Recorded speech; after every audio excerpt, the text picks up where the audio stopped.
What's up, boys? Welcome back. Like I said, I'm starting a World at War, and I just had to start a historical World at War. It's my favorite map, and I got Japan, which I'm really lucky. And wow, as I zoom in, you see there's a lot going on. So, like I like to start off with every in this map with every superpower.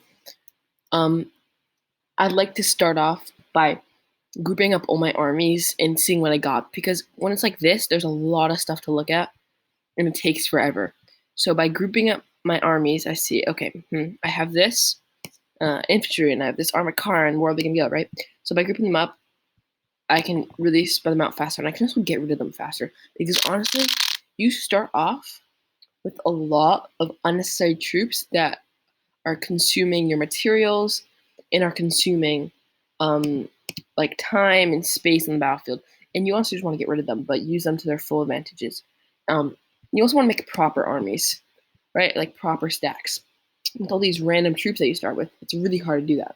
So I got into a good coalition because I created it. It's called Soviet Japan, which actually, now that United Kingdom is in it, I'm going to rename it to uh, the Soviet Japanese Japanese. I don't know trouble spelling Japanese here. Japanese King. Oh, I can't do that. Okay. I was gonna name it to the Soviet Japanese Kingdom because we have United Kingdom in it, but can't apparently. So it's called Soviet Japan. We have Soviet Union, Japan, and England, and it's a pretty strong coalition. Brazil did apply, but I would take United Kingdom over Brazil. Um, so right now I'm sending all my infantry I have. I might leave a couple. I did try to do a thorough check. There might be some random things left, but I think I sent every infantry I have to this one island. I sent it to Iwo Jima.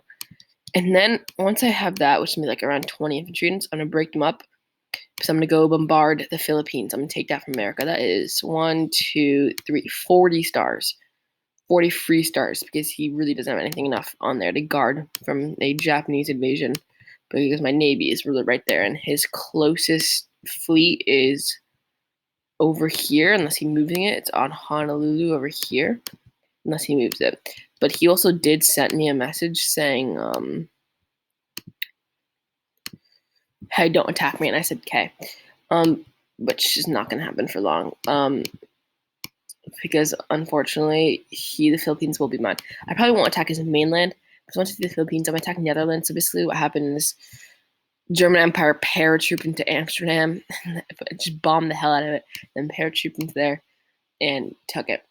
So pretty much, Netherlands is pretty much destroyed. So I can easily destroy it at the top of the Japanese Navy. He's moving troops. This is United Kingdom. Yes, United Kingdom's ready launched on. I'm not sure this plan's going to go successful, but it's going to be good to loosen up the defenses a bit. Because once I take the Philippines, I'm going to go turn my eyes on the Netherlands, then Australia, and New Zealand. Maybe New Zealand, then Australia. Sorry for that sound. It's my computer. It's really weird. So, in terms of what I'm producing, I'm doing tactical bombers, motorized infantry, and then I'm gonna get a lot of cruisers. Basically, what I do in all my games because I love those units. So yeah. So economy and research wise, I'm getting motorized infantry level 2. My cruiser already level 3. It's pretty solid. My tactical bombers I can level up if I had the resources to do that. Starting as Japan can be hard, can be a death sentence, even though it starts with a lot of units and a big navy, because if you're not really experienced, it can be a death sentence because it's really hard to control these units and control these cities, and you start off with not the best resources because they're humongous army. So I need to get rid of like militia units because they just are freaking slow as hell, and they have an upkeep. It's not a lot, but they have an upkeep, and they couldn't stack up with the more you have. And I want to be making a lot of better units. So yeah. I'm just trying to see what America is doing. He has high level infantry, which is not going to be a problem.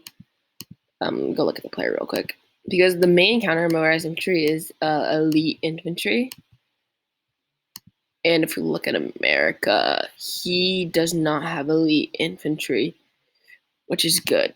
And most people don't even level up their infantry because I hate infantry, but that's not why. Most people just don't level up their infantry because they just don't see it useful in the end game, which is a mistake when people like me who spam out the medium tank and mechanized infantry combo.